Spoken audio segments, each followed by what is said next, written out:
Le peuple ne gouverne pas. Non. Le peuple ne légifère pas. Le peuple a totalement délégué son pouvoir à d'autres qui gouvernent à sa place. C'est un seul homme ou une seule femme qui décide seul de la politique étrangère du pays.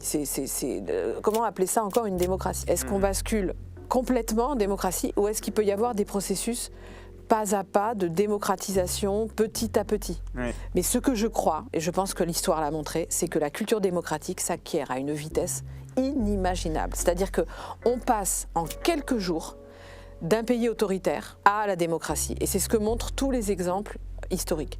Athènes, le passage à la démocratie s'est fait en quelques jours. Bien, bonjour Barbara, c'est un grand plaisir de t'accueillir dans cette série de podcasts qu'on organise dans le cadre de la campagne autour de la 6e République et de la démocratisation du pays finalement. Toi tu es philosophe et tu as beaucoup travaillé justement sur les enjeux démocratiques, sur la question démocratique, tes dernières publications, même en fait depuis les travaux sur le néolibéralisme, sur sa dimension autoritaire, eh bien en fait portent soit entre eux l'idée de la critique de l'autoritarisme, soit positivement l'idée de la nécessité de la démocratie. Et donc c'est précisément autour de cette idée, dont on parle beaucoup, mais que finalement parfois on définit assez peu, que j'ai le plaisir de t'inviter et de te recevoir pour la France Insoumise, parce que la démocratie, c'est précisément l'idéal dont nous considérons que la 6e République est porteuse. Mais passer à une 6e République ne veut pas nécessairement dire réaliser et accomplir la démocratie. Et donc, précisément, il y a un enjeu politique considérable, en fait, à faire en sorte qu'à la fois le processus qui mène à une nouvelle constitution, à un nouvel agencement des pouvoirs soit démocratique, mais qu'il arrive aussi à démocratiser la société, à démocratiser le pouvoir. Et donc, pour penser tout ça, pour réunir les conditions que nous puissions précisément suivre et d'une certaine manière trouver au moins partiellement l'idéal démocratique, encore faut-il le définir, savoir ce que c'est, réfléchir à son propos, et je pense que tu es la personne toute indiquée voilà, pour nous en parler. Merci, merci beaucoup. Donc, alors je ne vais pas commencer, peut-être, c'était une question un peu trop large, mais peut-être qu'en même temps ça peut être intéressant. Est-ce que tu pourrais, dans le temps que tu veux, mais nous dire pour toi, par rapport à ta pensée, est-ce que au livre, etc., et à tout ce que tu as pu emmagasiner, qu'est-ce que c'est la démocratie? Oui, on peut essayer de le faire en faisant de l'étymologie, en travaillant sur le mot, son origine, d'où il vient, de quel pays, de quelle langue, et on peut assez facilement dessiner ce que ça veut dire. En fait, c'est pas très, très compliqué. Démocratie, ça vient, comme chacun sait, du grec ancien. C'est composé de deux mots, le mot démos et le mot kratos. Démos, ça veut dire le peuple. Alors, qu'est-ce que le peuple? Bon, c'est évidemment une grande question.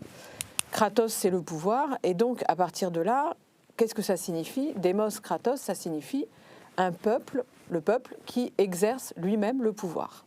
La démocratie, c'est un régime ou une cité dans laquelle c'est le peuple qui exerce lui-même le pouvoir, c'est le peuple qui légifère, c'est le peuple qui fait les lois, c'est le peuple qui gouverne.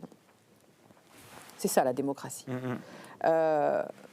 Il faut comprendre que le rapport grammatical en quelque sorte entre démos et kratos, c'est que démos c'est le sujet et kratos c'est le substantif du verbe pour exercer le pouvoir.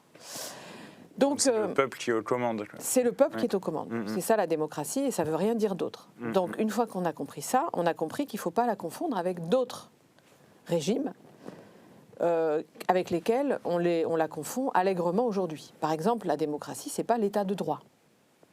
On peut tout à fait être dans un état de droit, un état dans lequel les individus ont des droits imprescriptibles, les collectifs ont certains droits, par exemple le droit de manifester, etc. Pour autant, le peuple ne gouverne pas. Non. Le peuple ne légifère pas. Le peuple a totalement délégué son pouvoir à d'autres qui gouvernent à sa place et qui exercent le pouvoir à sa place. Donc ça, ce n'est pas une démocratie. Nous sommes aujourd'hui en France dans un état de droit, indubitablement. Je vous donne un exemple très récent. Le tribunal de Toulouse vient d'annuler le chantier de la 69 malgré les énormes enjeux plutocratiques. Oui, tout à fait. Voilà, donc ça veut bien dire qu'on n'est pas seulement dans une plutocratie, même si on est largement dans une plutocratie, un régime dans lequel ce sont les plus riches qui gouvernent, mais c'est une plutocratie qui est limitée par l'état de droit parfois, même si souvent l'état de droit marche mal. D'ailleurs, je t'interromps juste là-dessus, par parenthèse, c'était ahurissant à l'Assemblée nationale les débats autour de ça. Oui, puisqu'on a vu l'exécutif qualifier le pouvoir judiciaire d'ubuesque. Oui, oui. Donc il y a aussi sans doute de ce volet-là menace. Il n'y a pas pouvoir du peuple, il y a menace. Il y a menace sur l'état de droit, ça c'est sûr. Notre état de droit, il est très abîmé, mais il existe encore. Tout à fait. Il existe encore, les justiciables peuvent saisir la justice. Moi je dis à personne, ne saisissez pas la justice, puisqu'elle est intrinsèquement corrompue. Il y a encore des juges incorruptibles ou non corrompus, il y a encore un état de droit qui s'exerce en France. Nous ne sommes pas dans une dictature au sens où la dictature serait, au sens banal du terme, l'arbitraire général. Un pays dans lequel il n'y a aucun droit pour les individus et les collectifs. Donc nous sommes dans un état de droit, mais ce n'est pas une démocratie.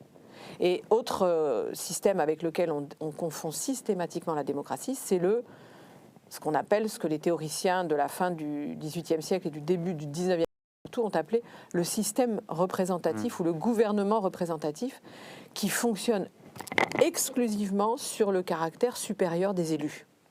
Supérieur en compétences et supérieur en vertu.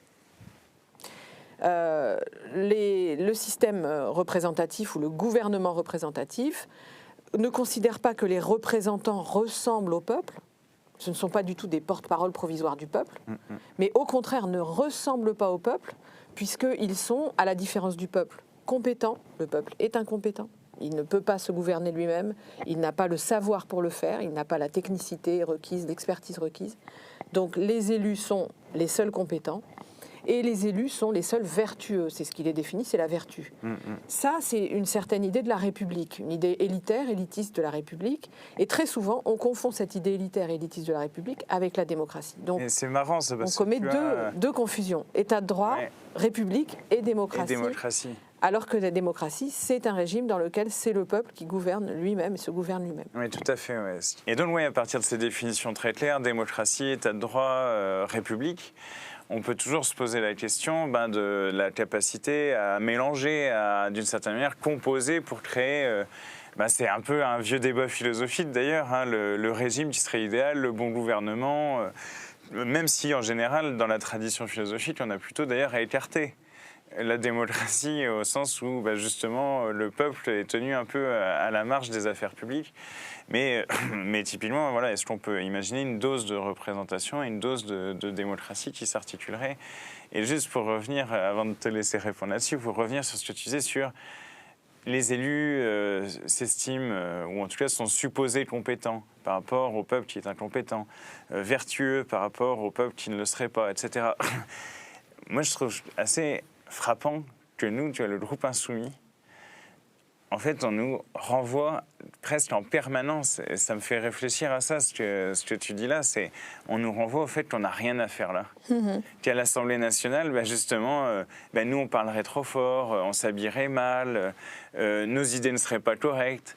Et donc, il y a cette idée, d'une certaine façon, et je pense qu'en ce sens, on est sans doute porteur d'une forme de démocratie sociale, au sens où on porte en fait la voix de millions de personnes dont le régime structurellement tend à penser qu'elle n'est pas légitime. Mais sauf que du coup, nous, on nous fait sentir cette charge-là en permanence, d'une forme d'illégitimité, alors qu'on a été élus. Mais je sais pas. Et alors qu'en plus, sans vouloir tirer la couverture à nous, on bosse, tu vois, il y a des gens très solides dans le groupe qui bossent, qui machin. Enfin voilà, chacun fait un peu à sa façon, mais il y a quand même cette idée d'honorer son mandat. Mais ça, ils s'en fichent. Ils peuvent avoir des gens qui siègent à moitié pas, etc. Mais c'est pas grave parce que eux, ils ont le droit d'eux. Ils ont le droit d'être comme ça, etc. Et ils ont d'emblée en fait une forme de légitimité, peut-être de classe, je ne sais pas ce que tu en penses. Mais bon, ça c'était un peu par parenthèse, ça me faisait réfléchir à ça, ce que tu disais.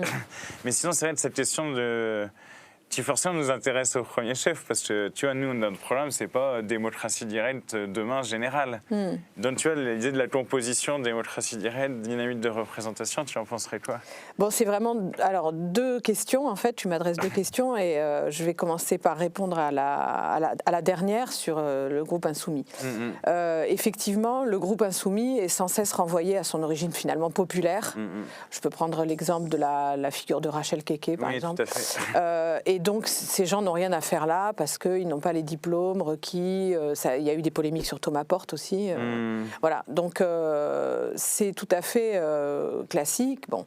Le risque pour les insoumis, du même coup, c'est de jouer à fond la carte de la République des notables et des vertueux, en exagérant la notabilité et en étant justement extrêmement travailleurs, extrêmement compétents, extrêmement vertueux, et en s'enfermant en fait, par réaction vis-à-vis de cette accusation, dans ce schéma de la République élitaire. On est les meilleurs, on est les plus sages, les plus appliqués, les plus compétents, les plus vertueux, etc. Et le risque, c'est de s'enfermer dans cette référence à la vertu. Qui n'est pas l'enjeu de la démocratie. La démocratie, c'est n'importe qui, tout le monde fait partie du démos et tout le monde exerce le pouvoir à égalité. Oui, donc, tout à fait, il n'y a pas de filtre par la vertu ou par la compétence. Donc vous avez un énorme risque à vous enfermer, enfin nous tous, à nous enfermer par réaction dans ce schéma. Et plus généralement, le système représentatif, le gouvernement représentatif aujourd'hui est attaqué par les tenants du gouvernement représentatif. Exemple, ils ne respectent plus les résultats des élections. Oui, ce qui est quand même...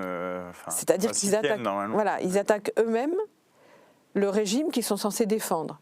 Et là, le gros risque pour nous tous, c'est de s'enfermer dans une défense du gouvernement représentatif et des élections. Et tu vois, c'est un peu l'idée de la campagne 6e République, c'est de dire, tu vois, on n'est pas cantonné à l'Assemblée, on sort vers le pays, on défend une perspective de transformation générale, parce qu'effectivement, si on reste juste à dire qu'il faut bien appliquer la 5e, je veux dire, ça fait un peu bizarre. Exactement, exactement. Donc, la 5e est plus généralement cette idée élitaire ou élitiste de la République, fondée sur les élus, séparés du peuple, etc. Donc, il y a un énorme danger pour nous tous et pour vous particulièrement, de ne pas vous laisser enfermer là-dedans. Et donc, effectivement, la 6e République peut, à certaines conditions, je dis bien à certaines conditions, permettre de sortir de cet enfermement dans ce schéma républicain finalement conservateur et assez réactionnaire, dont personne n'est à l'abri, en fait. C'est ça que je veux dire. On n'est pas à l'abri. Quand on dit, par exemple, Sarkozy, il n'est pas légitime parce qu'il parle mal français et qu'il n'a pas lu La Princesse de Clèves, on réactive... Et on l'a tous dit, on réactive il y a quelques années, le schème élitaire, élitiste de ceux qui gouvernent, c'est ceux qui ont de la culture, beaucoup plus que les autres, ceux qui parlent bien, ceux qui ont le verbe haut, voilà. Et on s'enferme à nouveau dans ce schéma parce qu'il est incorporé en nous. Ce qu'il faut, là où il faut être extrêmement conscient, c'est que la République élitaire, elle est en nous tous. Elle n'est pas chez les ennemis d'en face, ce serait beaucoup plus simple. Elle est en nous tous et il faut la déconstruire en nous tous. On pourrait discuter même du rôle, je le dis comme enseignant, justement, tu donnes des cours aussi, parfois peut-être qu'il y a un rôle fondamental même de comment a été structuré l'enseignement pour intégrer cette logique-là. Oui, bien sûr. Ouais. On a un rapport très souvent très électif, très sélectif à la culture, à l'enseignement, etc. Bon, tout ça est très incorporé en nous et c'est particulièrement difficile, encore plus difficile pour un élu. Comment, en tant qu'élu, combattre la logique de l'élection? C'est quand même très très difficile. Donc vous vous retrouvez dans une position très difficile et vous avez besoin de faire un travail de vigilance sur vous-même, encore plus que nous les simples citoyens. Alors ça c'était pour répondre à ta deuxième question. Oui, tout à fait. Et pour répondre à la première question qui est vraiment excellente, c'est celle donc du régime mixte. Donc effectivement tu as rappelé, tu as raison que dans l'Antiquité et dans la suite de l'Antiquité, on a beaucoup investi l'hypothèse selon laquelle le meilleur des régimes serait le régime mixte, avec un peu d'aristocratie, un peu de démocratie, un peu de ceci, un peu de cela. Oui, tout à fait. Une sorte de mixologie politique avec le cocktail parfait. Cuisine, voilà, on cuisine. Bon voilà, c'est la théorie du régime mixte qui est très connue et très classique et je pense qu'elle ne tient absolument pas la barre pour une raison très simple, c'est que la démocratie, elle est par définition radicale. C'est-à-dire qu'il n'y a pas de démocratie s'il y a une dose une dose de démocratie. C'est-à-dire que la démocratie, ça ne se partage pas. C'est un régime dans lequel c'est le peuple qui gouverne. Et il ne peut pas gouverner s'il est appelé de temps en temps à dire son avis ou il ne gouverne pas à ce moment-là. Donc la démocratie, c'est une hypothèse radicale. Donc elle n'est pas compatible avec le régime mixte. Mais par exemple, si tu as la possibilité, tu as du référendum d'initiative citoyenne, comme on dit, ou du coup, je sais pas, si tu as 300, 400 000 personnes qui signent une pétition, enfin je dis un chiffre un peu au hasard, parce que je ne l'ai pas en tête, il faudrait faire un truc de pourcentage, mais à 300, 400 000, admettons, qui signent une pétition, tu aurais, je crois que ça de mémoire, c'est à peu près le seuil, c'est 100 000 en Suisse. Enfin, 100 000 signent une pétition et tu déclenches un référendum. Et en Suisse, ils votent quand même beaucoup. Beaucoup et un peu tout le temps. À ce moment-là, rien ne restreint, a priori, le pouvoir d'intervention du peuple dans les institutions et dans son propre... Mais aussi dit, si tu as l'existence d'un tel dispositif et que, en plus de ça, tu as toujours une assemblée, un gouvernement, etc., il y a quand même toujours la possibilité d'intervention du coup radicale quelque part. Oui, mais je pense que vraiment le danger, c'est les élus. C'est-à-dire qu'il faut complètement repenser. Les élus, il doit y en avoir le moins possible, en fait, à la limite plus du tout. Le tirage au sort, c'est une très bonne solution. C'est ce qui a été expérimenté par la démocratie athénienne majoritairement, même s'il y avait quelques élus, mais ils avaient un rôle limité. Donc ils étaient limités au maximum. Et l'exécutif, c'est le démos à Athènes. C'est le démos qui est le pouvoir exécutif et législatif et judiciaire. Si on veut reprendre la théorie des trois pouvoirs, qui ne correspond pas qui correspond pas vraiment à Athènes, parce qu'il n'y a pas du tout de séparation des pouvoirs, mais le pouvoir législatif, le pouvoir exécutif, le pouvoir judiciaire, tous ces pouvoirs sont concentrés dans les mains du démos. Et il y a des porte-paroles, mais ils sont absolument à distinguer des élus dans la mesure où ils n'ont pas cette onction biblique de l'élu. Ils sont au service, de manière extrêmement provisoire et impérative, du démos. Et ils peuvent être révoqués d'ailleurs. Ils sont totalement révocables. Oui, ça c'est quand même une dimension qui est essentielle, je pense. Oui, et en fait ils ont le moins d'initiatives possible, c'est-à-dire qu'ils sont au service d'eux. Donc imaginons dans un grand pays, on pourrait difficilement se réunir tous au même endroit. C'était déjà le problème d'Athènes. Les dizaines de milliers de citoyens ne pouvaient pas se réunir au même endroit. Ils avaient déjà un problème de taille. C'était déjà énorme. Ben oui. Athènes, c'est énorme. C'est un département français. Hein, donc, oui, c'est ça. C'est très grand. C'est très grand. Et c'est des centaines de milliers d'habitants. C'est pas un village. Hein. C'est pas un village où quelques notables discutent entre eux. C'est une grosse métropole. C'est une très grosse métropole avec beaucoup de travailleurs modestes, etc., qui font partie donc, du démos. C'est pas parce que les esclaves en sont exclus que les pauvres en sont exclus ou les travailleurs modestes en sont exclus. Le gros du démos, c'est des travailleurs modestes, hein, en fait. Oui, c'est ça. Les riches aristocrates sont minoritaires. Hein. Donc, oui, ça c'est intéressant. C'est vraiment le démos est populaire. C'est pas parce que les esclaves n'en font pas partie que c'est une élite de riches. Très souvent, il y a des caricatures qui circulent sur Athènes, sur laquelle le démos, ce serait un faux démos. En fait, ce serait des riches qui, en toge, discutent entre eux des grands problèmes d'Athènes. En fait, c'est ça. Pendant que les travailleurs travaillent pour eux. C'est pas du tout le cas, puisqu'il y a des laboureurs, il y a des artisans, qui font tous partie du démos. Ils ont tous le droit égal de prendre la parole à l'Assemblée, de proposer des lois, etc. Et ça a duré 2 siècles hein, quand même, donc c'est un miracle. C'est vraiment un miracle politique, une chose pareille, et comme par hasard, sans cesse vilipendé, ridiculisé, caricaturé. C'est pas étonnant, on est dans des régimes représentatifs, élitistes, élitaires, qui n'ont pas envie de reconnaître... Qui construisent leur légitimité en opposition à Athènes. Voilà, exactement, exactement.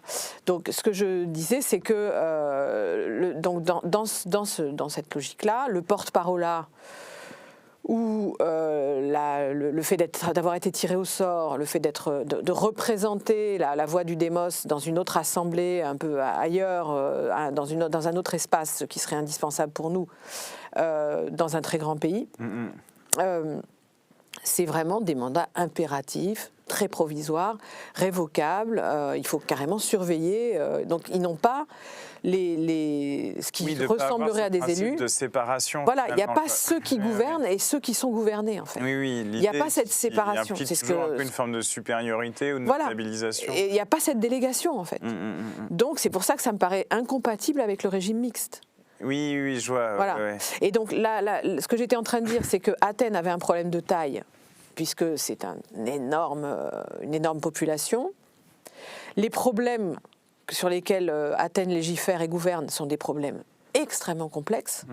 Les guerres. On est en voie de mondialisation déjà. Oui, dans le bassin, enfin dans la Méditerranée. La Méditerranée au moins. Donc on est en train d'affronter d'autres empires. Enfin, bon, donc c'est des questions géopolitiques.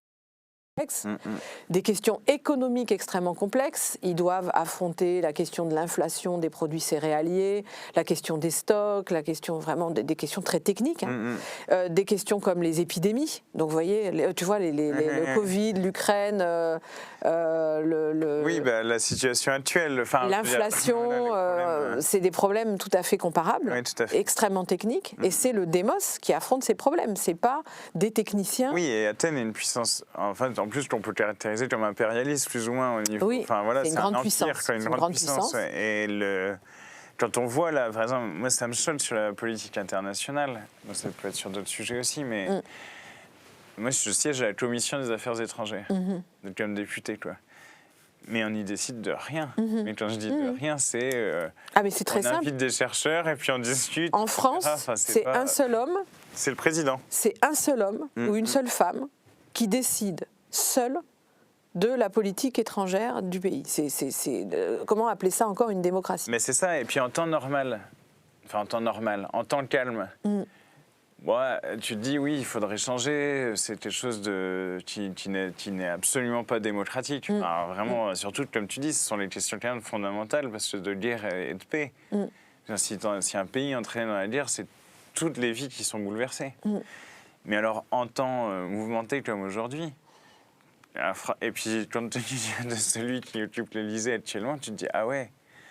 Enfin, c'est même inquiétant. C'est pour ça que l'époque est intéressante, parce que c'est une époque, contrairement aux années 80 que j'ai traversées comme jeune citoyenne aux années 90 et 2000, on est en train de réaliser, grâce à ce qui s'est passé en 2005 avec le traité constitutionnel européen, avec ce qui s'est passé avec l'arrivée de Sarkozy au pouvoir, et ce qui s'est passé avec l'irruption des Gilets jaunes et le Covid, etc., on est en train de réaliser que nous ne sommes pas en démocratie.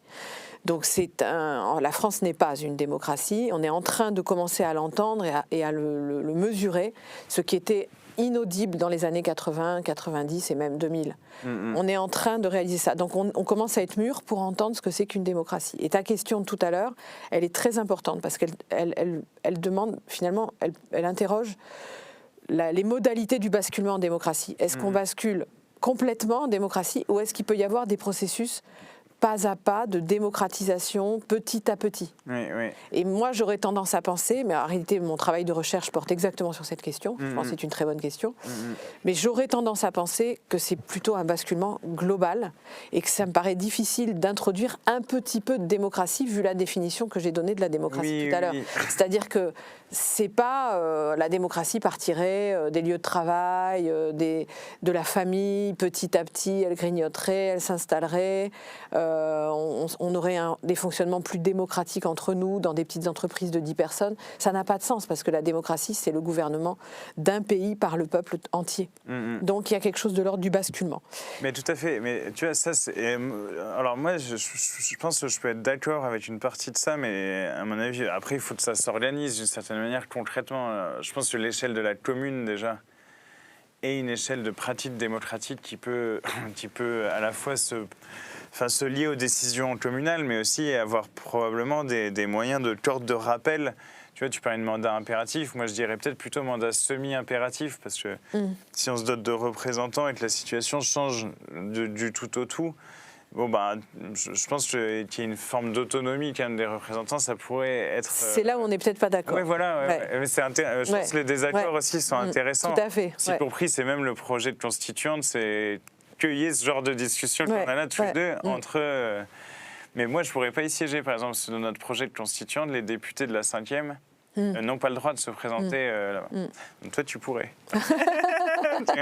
J'en profiterai pour prendre le pouvoir de manière dictatoriale. Mais tu vois, cette échelle de la démocratie communale, etc., de la démocratie à l'école, parce que je pense après, la démocratie, c'est une culture aussi. Et là, on parlait du système d'éducation, et en fait, à part...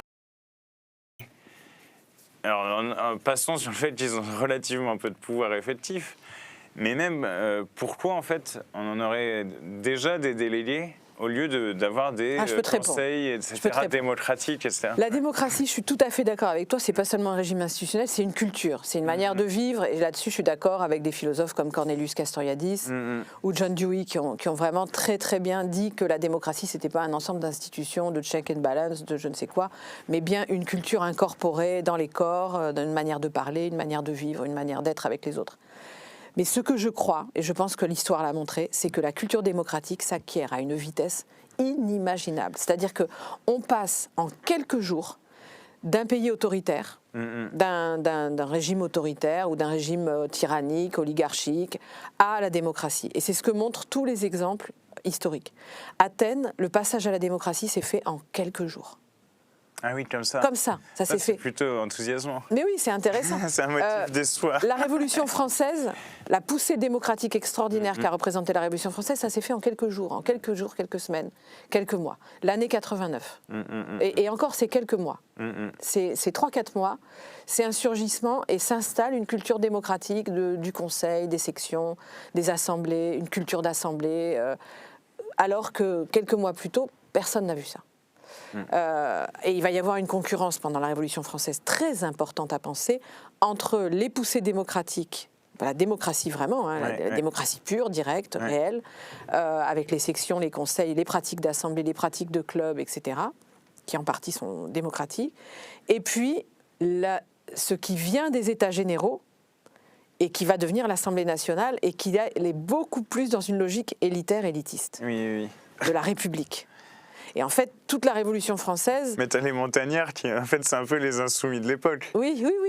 La montagne, oui. Justement, ils jouent un... Oui. Ils jouent un jeu avec, rôle de rappel avec les clubs, etc. Avec les démocrates. Tout à fait, Mais donc, c'est cette tension qui est extrêmement intéressante, mais qui montre qu'en tout cas, le passage à la démocratie se fait avec une rapidité extrême. Et si on regarde dans notre histoire contemporaine, je vais prendre l'exemple des Gilets jaunes, qui ont basculé dans une culture démocratique en quelques semaines. C'est-à-dire que c'était des gens qui étaient isolés dans leur lotissement, zone périurbaine, dans leur travail, dans leur foyer, devant leur télé, beaucoup, parce que c'était des gens qui pouvaient tout à fait être extrêmement consommateurs de programmes télévisés, extrêmement enfermés sur la question de leur consommation et de leur travail, et de leur foyer, et de l'acquisition éventuellement d'une maison.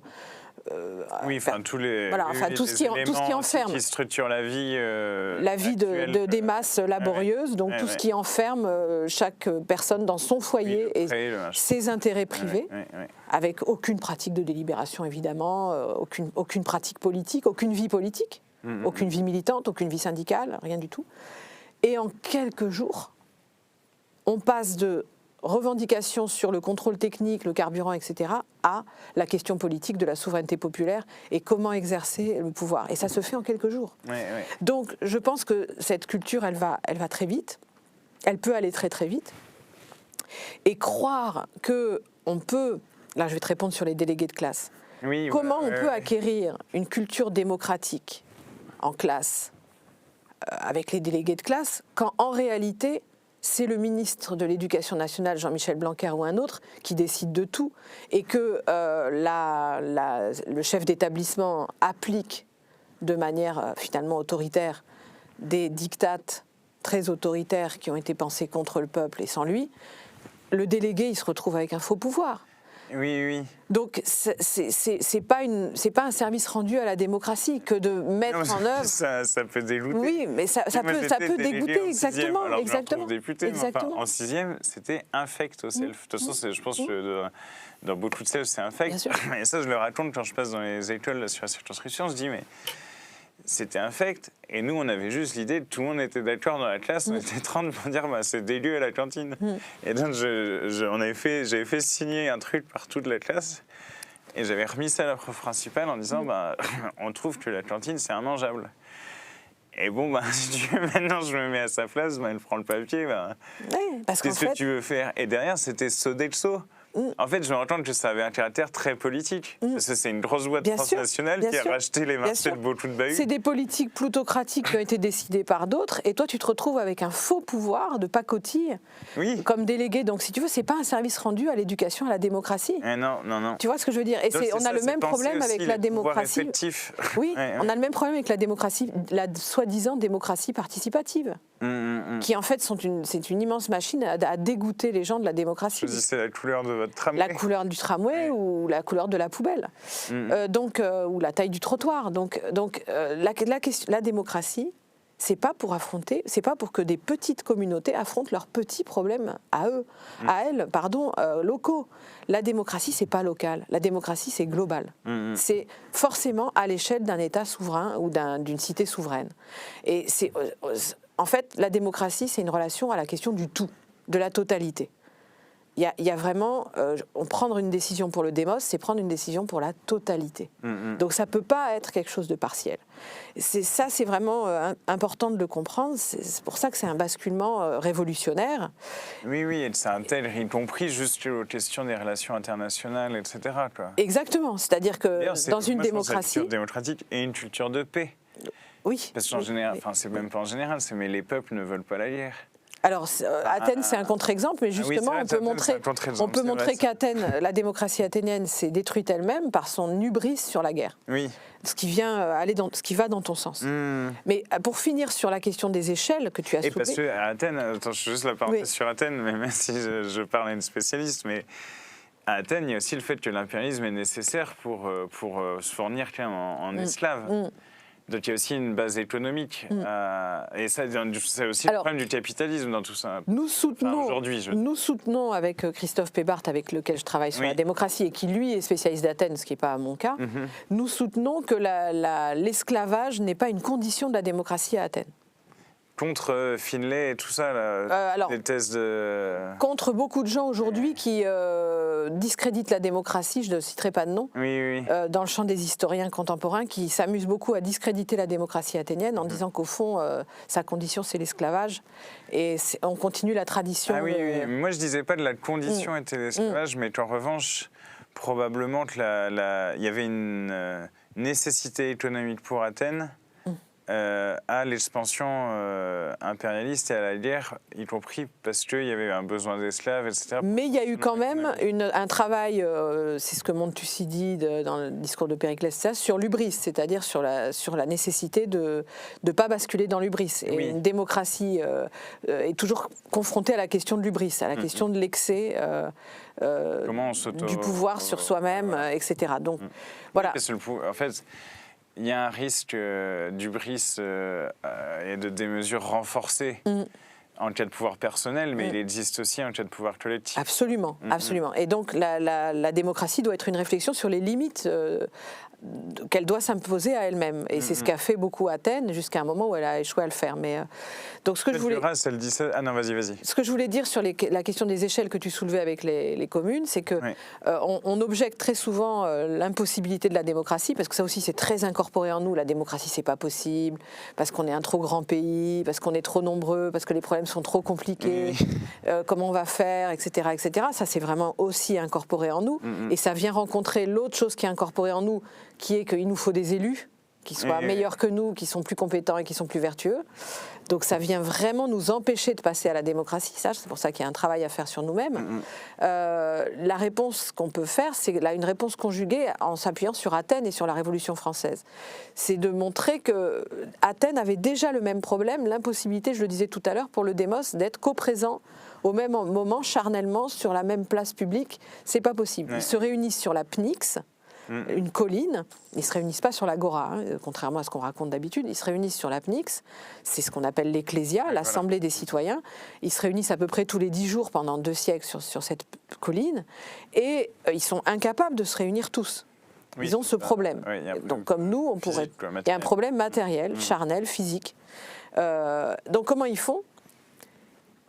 ils partent d'un extrait du démos. Et ça, c'est une idée géniale. C'est-à-dire que, puisqu'on ne peut pas tous se réunir, on va réunir un grand nombre, un très grand nombre, par rotation. C'est pas toujours les mêmes. Tout le monde peut venir. Pas revenir. Ah, si, alors, ils peuvent revenir, mais tout le monde est invité à venir. Donc, forcément, ça peut se bousculer à l'entrée. Pour des réunions. Voilà, il y a de l'absentéisme, il y a un problème d'absentéisme, il y a un problème contre lequel ils essaient de lutter avec l'indemnité, etc. Donc, il y a un problème d'absentéisme, mais il y a aussi beaucoup de gens qui veulent venir. Donc, c'est jamais exactement les mêmes qui sont sur la PNIX tous les 10 jours. Et l'idée, c'est que le représentant du démos, c'est ce petit démos. Ce démos en miniature. Et ça, c'est absolument génial parce que ça permet d'empêcher le risque du grand homme, d'empêcher le risque de l'élu. Et donc, on pourrait tout à fait imaginer que nous, à l'échelle des communes, on puisse parfaitement se réunir sur les mêmes modalités, qu'on puisse envoyer des délégués liés par des mandats impératifs révocatoires avec une feuille de route extrêmement stricte, serrée, avec éventuellement des surveillants qui surveillent que le porte-parole vraiment fait son travail de porte-parole et n'en sort pas. Au niveau départemental, on pourrait tout à fait imaginer de même, avec toujours cette idée que c'est un grand nombre qui doit délibérer, l'envoyer au niveau national. On pourrait tout à fait éviter le risque de centralisme parisien en faisant quelque chose en tournant dans toute la France. On pourrait tout à fait avoir des PNIX rotatives dans toute la France, articulées entre elles par des moyens technologiques et par des moyens traditionnels. Oui, en plus, je crois qu'il y a maintenant beaucoup d'outils de délibération, même avec beaucoup de monde, on en parlait, parce que l'autre jour, on commence à travailler sur les municipales, etc. aussi, un peu partout. Et on se disait qu'il y avait maintenant, en fait, il y a des outils qui, même jusqu'à vraiment un grand nombre de personnes, si tu trouves un espace assez grand, en fait...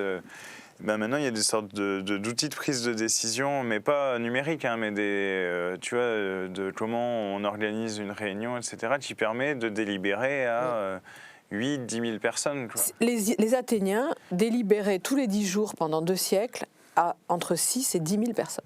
Ouais, c'est marrant. Quoi. Voilà, donc ils avaient des règles très strictes, ils avaient extrêmement réfléchi à tout ça.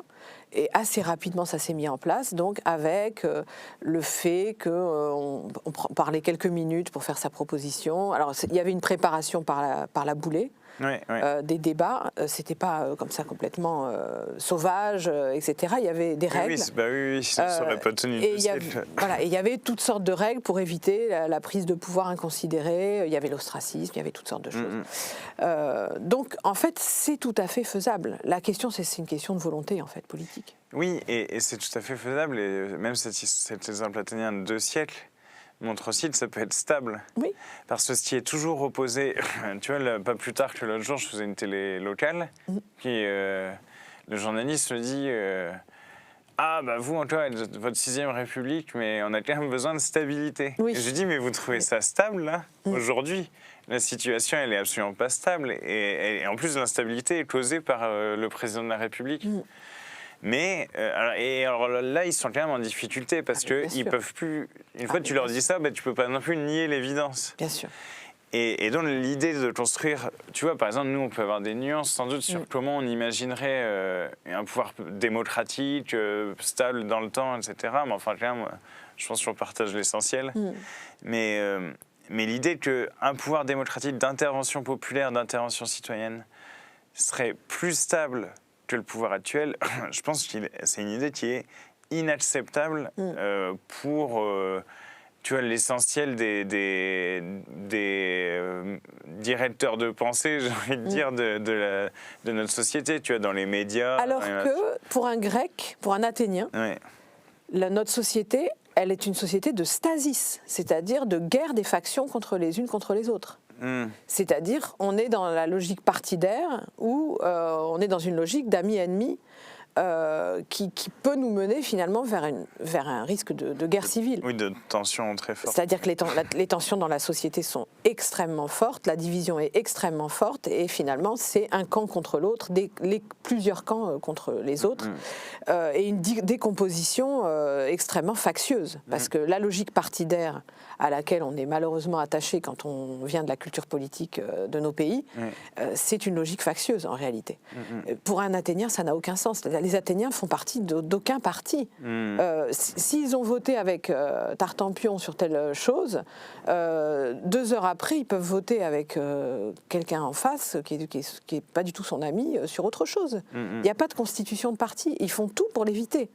Donc cet argument est fallacieux. Cet argument est fallacieux. Et par contre, autre côté très intéressant de l'époque, oui, la Ve République est en crise, enfin, de manière officielle.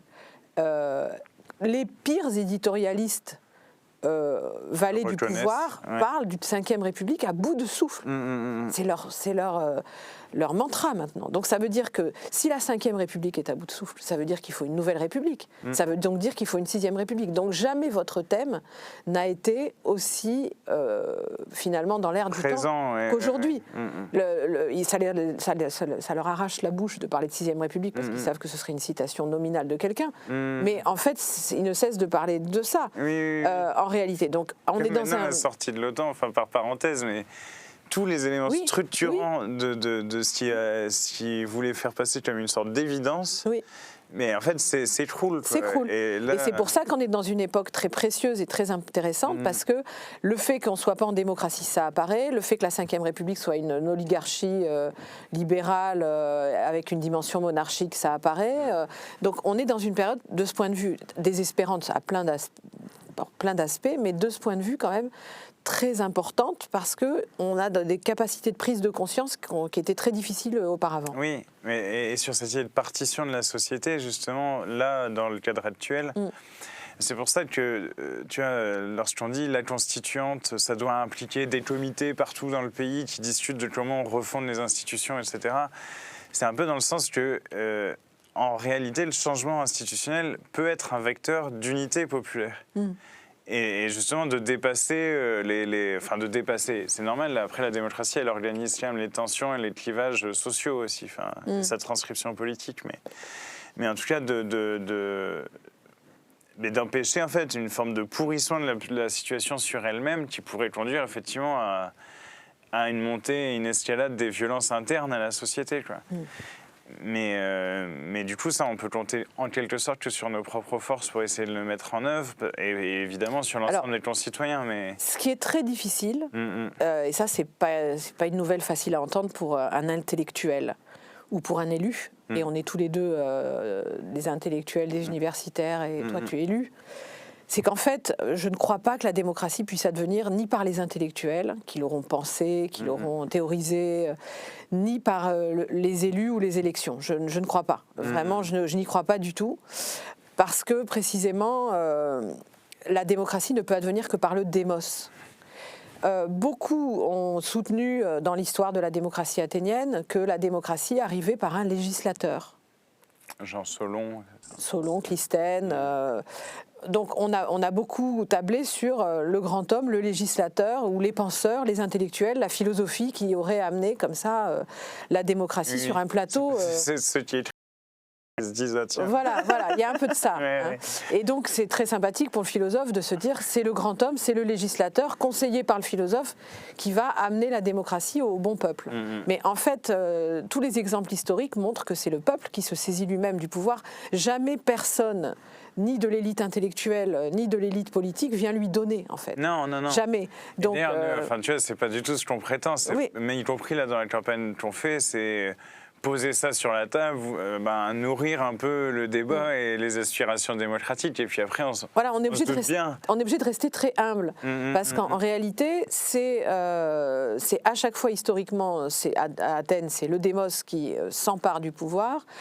Pendant la Révolution française, c'est le peuple qui s'empare du pouvoir manu militari, j'ai envie de dire. Et personne n'est venu lui donner. Non. Absolument personne. Et d'ailleurs, même les élus de l'Assemblée nationale ont voulu le garder pour eux, le pouvoir, en fabriquant cette fiction de la démocratie représentative, qui, à mon avis, je l'ai dit assez, est une fiction. Et puis, avec, par exemple, la démocratie sanitaire, l'arrivée de la démocratie en santé, c'est les malades du sida qui se sont emparés du pouvoir. Ouais, Personne ne leur a donné le pouvoir.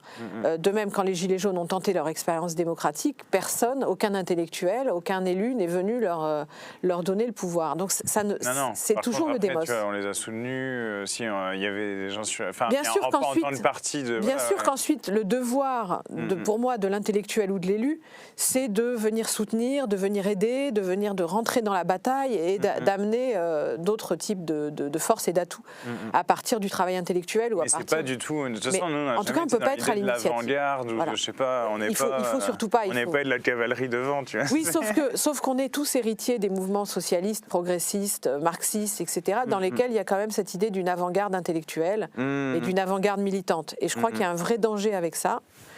Parce qu'il faut au contraire être à l'écoute de ce qui se produit dans la société. Et la mauvaise nouvelle, c'est qu'on ne peut pas programmer la devenue du démos.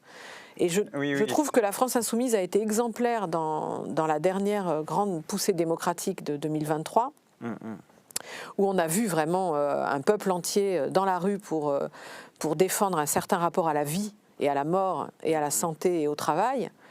Donc des choses absolument fondamentales autour de cette question des retraites, mais ça va beaucoup plus loin. En fait, c'est un certain rapport à la vie, à la mort, au temps.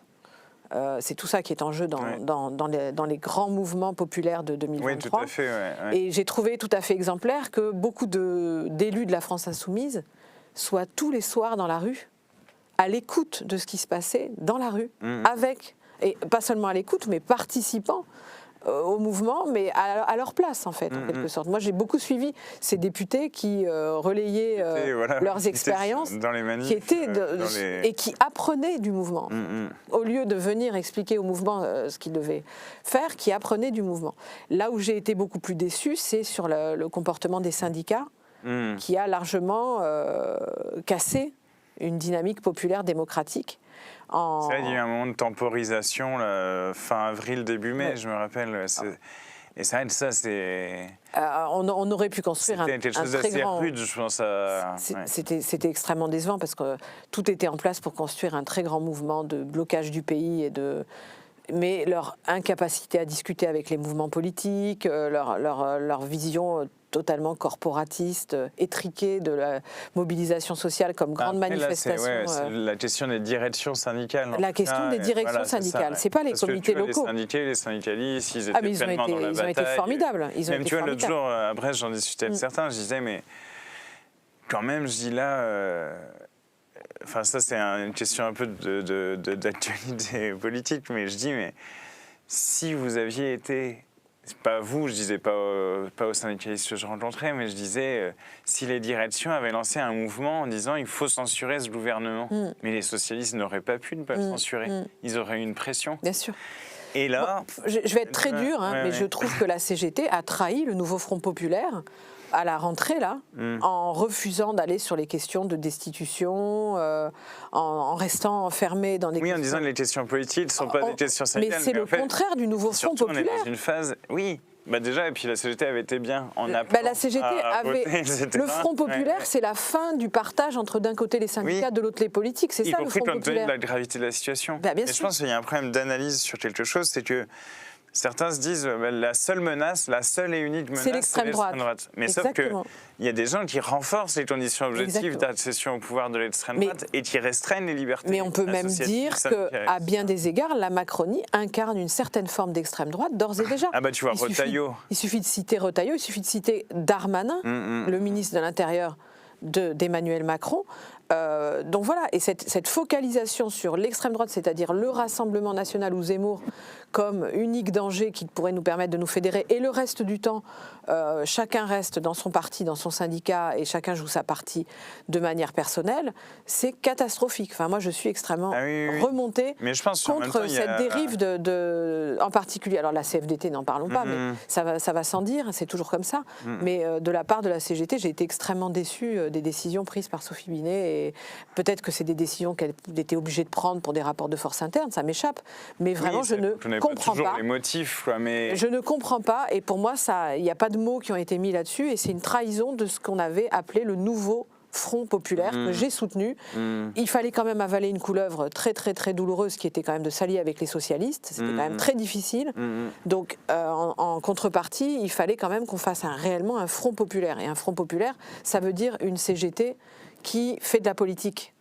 Oui, en tout cas, qui s'engage dans cette bataille de défense des libertés. Bon, après, espérons que ça vienne, parce que parfois aussi, il y a un temps un peu plus long. Des anciennes organisations, on va dire.